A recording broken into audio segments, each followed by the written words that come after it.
तर्जुमान अफगान तालिबान का गुमराहकुन बयान, वज़ीर दिफा ख्वाजा आसिफ का शदीद रद्द-ए-अमल। कहा, पाकिस्तानी कौम सियासी और अस्करी क़यादत में मुकम्मल हम आहंग है।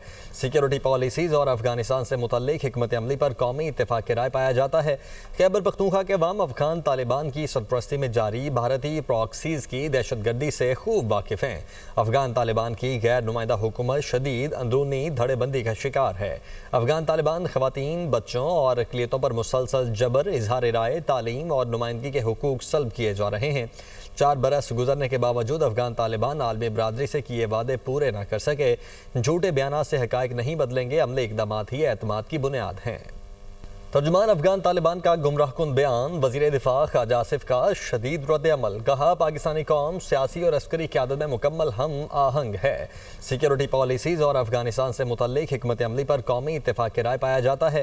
खैबर पख्तूनख्वा के अवाम अफगान तालिबान की सरपरस्ती में जारी भारतीय प्रॉक्सीज़ की दहशतगर्दी से खूब वाकिफ़ हैं।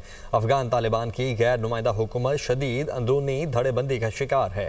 अफगान तालिबान ख़वातीन, बच्चों और अक़लियतों पर मुसलसल जबर, इजहार राय, तालीम और नुमाइंदगी के हुकूक सल्ब किए जा रहे हैं। 4 बरस गुजरने के बावजूद अफगान तालिबान आलमी बरादरी से किए वादे पूरे न कर सके। झूठे बयान से हकायक नहीं बदलेंगे, अमली इक़दामात ही एतमाद की बुनियाद हैं।